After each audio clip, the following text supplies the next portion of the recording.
Growing up in my family was never exactly easy. Even as a kid, I could tell that my older sister, Eleanor, was the perfect daughter.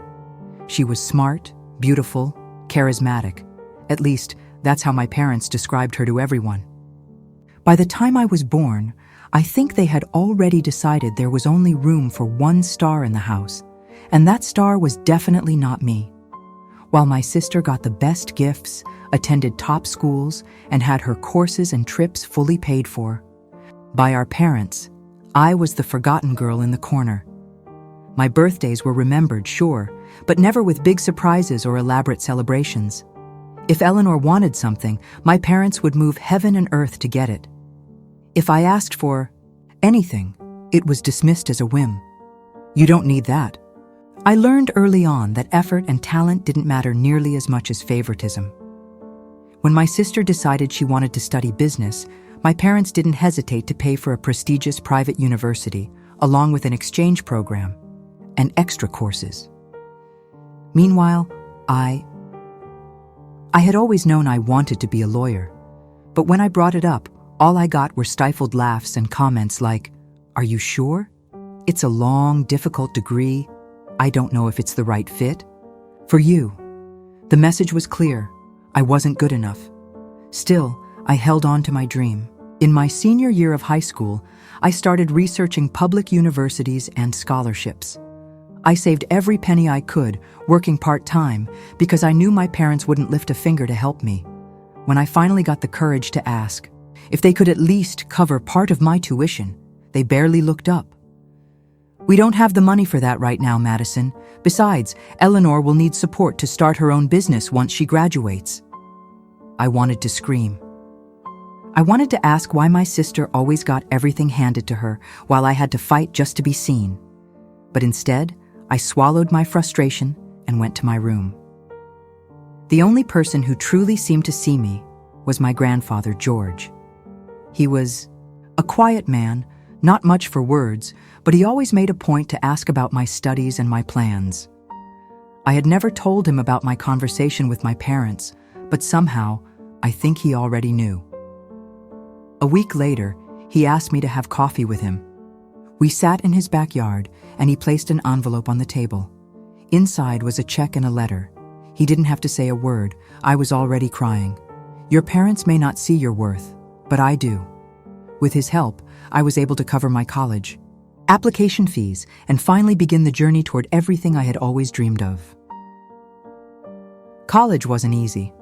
While my sister flaunted expensive handbags and posted pictures of her luxury vacations paid for by our parents, I was juggling school and work, running on just a few hours of sleep and way too much coffee. At first, I thought I could handle it on my own. I got into the public university I had always dreamed of, but the costs were still high. Books, transportation, food, every penny had to be stretched. I worked as a waitress for most of my time in college, and on some days I was so exhausted that I'd cry in the break room before putting on a smile and heading back to the floor. My parents never asked how I was doing. They never wanted to know about my classes, if I needed anything, or if I was happy.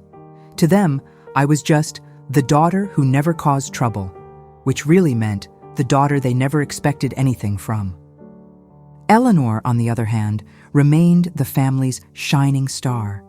She never had to worry about finding a job because my dad secured her a comfortable position at the family business the moment she graduated. They even threw a party to celebrate her new job, something I knew would never happen for me. But the worst part wasn't the lack of financial support. It was the way they looked right through me, as if I didn't matter. Still, I kept going. During my final year of law school, I finally landed an internship at a prestigious firm. The pay was terrible and the hours were brutal, but I loved every second of it.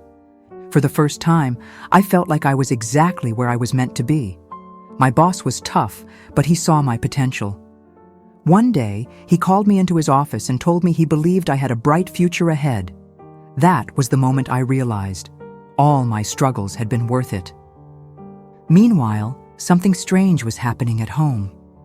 My father, always so confident and proud of the family business, started looking more and more tense. Our Sunday dinner conversations grew shorter, and my mother began avoiding any mention of the company. Then, rumors started spreading.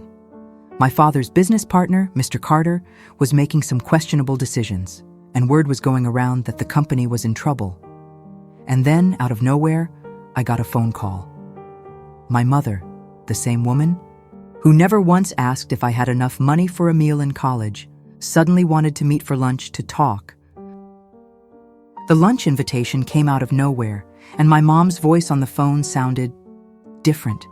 She was always so distant with me, but now she seemed almost hesitant. I was tempted to say no, but curiosity won. We met at a restaurant my family always went to, one of those expensive places where my mom took Eleanor for networking lunches. When I arrived, they were already there. My dad stared at the menu like he was hoping to find some kind of escape hidden between the lines, and my mom gave me a forced smile the moment she saw me. After a few minutes of small talk about the weather, about how Eleanor was so busy with work, my dad finally got to the point. The company is in trouble. I stayed quiet, just watching. They were uncomfortable. The last time they talked to me about my career, it was to tell me that law wasn't for me. And now, out of nowhere, they wanted to talk business? Mr. Carter betrayed us, my mom continued, fidgeting with her napkin. He made deals behind our backs, moved money around, and now, a lot of our biggest clients are pulling their investments. My dad cleared his throat before finally saying what had really brought them here. We need a lawyer. They needed me. For a second, I thought about all the times they told me I wasn't good enough. I thought about the nights I worked myself to exhaustion just to pay for law school, while they spent a fortune on my sister's luxuries. I thought about all the times I was invisible to them, and now here they were, expecting me to save them. My mom gave a nervous smile. We always knew you were smart. I swallowed down a bitter laugh. Always knew? Since when? The irony was, even now, I could see in their eyes that asking for my help wounded their pride. They weren't here because they had suddenly realized my worth. They were here because they had no choice. I crossed my arms and looked straight at my dad. What? About Eleanor? Isn't she the brilliant businesswoman in the family? They exchanged a glance. The silence was awkward. Finally, my mom admitted, she doesn't know how to handle something like this. Translation: all the training and money they poured into her had been useless now that things had gone south. I took a deep breath. I had the power to stand up and walk away, let them sink on their own, but I wasn't like them. The company might be salvageable, I said, keeping it professional, but I don't work for free.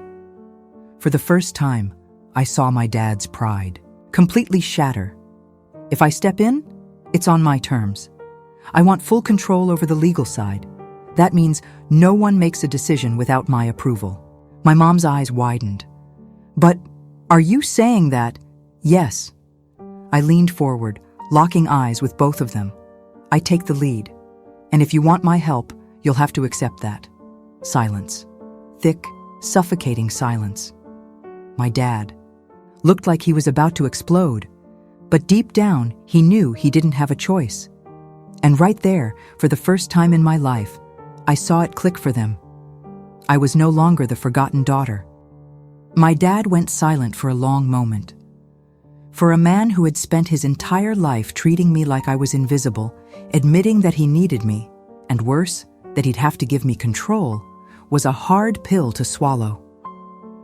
My mom watched him, waiting for him to make a decision. But deep down, I knew there was no choice. Their pride had already taken a hit the moment they scheduled this lunch. Finally, my dad let out a heavy sigh. Okay, just like that. No thank you. No acknowledgement of the effort I had made to be there. Just a flat okay, like he was signing a contract he didn't agree with. But for me, that was enough. I grabbed a napkin and wrote down my email. Send me all the company documents. I want to see contracts, financial records, everything. If there's anything illegal that could be used against you, I need to know now. The next few days were intense. Once the documents came in, I started reviewing everything carefully. And the more I read, the clearer it became. The company was in much deeper trouble than they had let on. There were inconsistencies in the financial records. My dad's former partner, Mr. Carter, had clearly been embezzling money. But the problem was how he did it. He had exploited contract loopholes that made it nearly impossible to go after him without implicating my own father. If this went to court, my dad wouldn't just lose the company, he could be indicted for fraud. In the middle of all this, my sister tried to reconnect.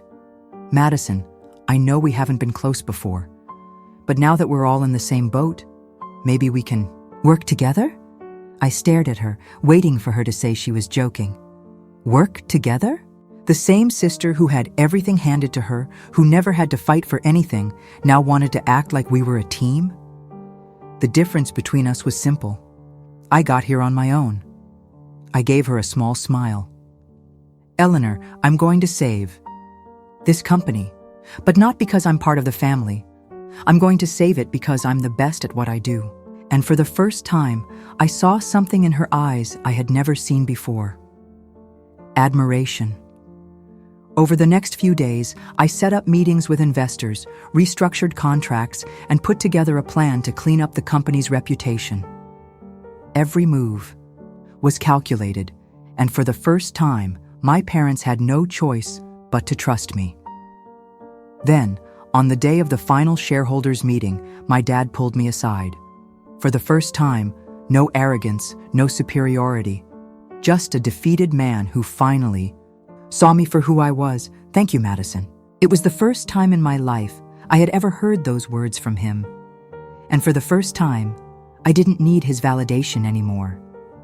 That was how, after years of being overlooked, I finally came out on top.